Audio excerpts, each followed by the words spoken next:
ये प्राचीन बात है। एक बालक था वरदराज। जब वह 5 वर्ष का हो गया तब उसके पिता ने उसे गुरुजी के आश्रम में पढ़ने भेजा। वरदराज बहुत ही सीधा साधा और मासूम बालक था। उसकी समझ में कुछ नहीं आता था। आश्रम के सभी बालक उसे मूर्खराज और बुद्धू करके बुलाते थे। गुरुजी जो पढ़ाते थे उसे वह समझने में कठिनाई होती और याद नहीं रख पाता था। इसीलिए उसका मन पढ़ाई में नहीं लगता था। उसके सभी सहपाठी ऊंची कक्षा में चले जाते थे और वह एक ही कक्षा में रह जाता था। गुरुजी ने उसे पढ़ाने में बहुत मेहनत की, लेकिन उस पर कोई असर नहीं हुआ।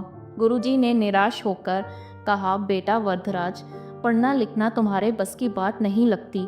लगता है ईश्वर ने तुम्हारे भाग्य में विद्या लिखी ही नहीं है।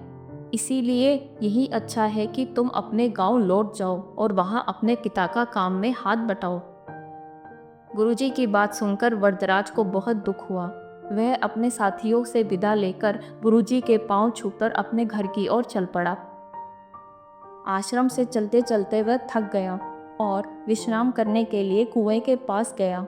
वहां उसने देखा कुएं से पानी खींचने की रस्सी बार बार रगड़ के कारण पत्थर पर गहरे निशान छोड़ गई है।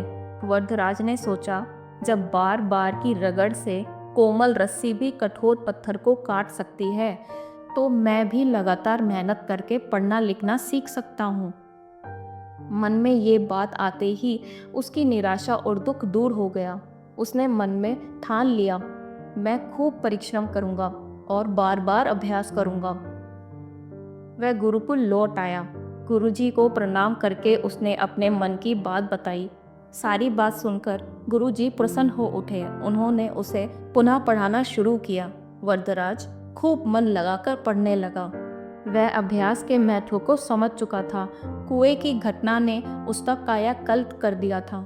धीरे धीरे वरदराज की ज्ञान और प्रतिभा चमक उठी। जो बच्चे उसका पहले मजाक उड़ाते थे, वो अब उसकी इज्जत करने लगे। बड़े होकर बालक वरदराज संस्कृत भाषा के प्रख्यात विद्वान बने। इनकी ख्याति सारे भारत में फैल गई। उन्होंने संस्कृत भाषा का व्याकरण लिखा। आखिरकार वरदराज एक महान संस्कृत विद्वान बन गया। अगर आपको ये कहानी पसंद आई तो कमेंट करें और ऐसी कहानियों को सुनने के लिए सब्सक्राइब करें कहानी की सीख को। Thank you.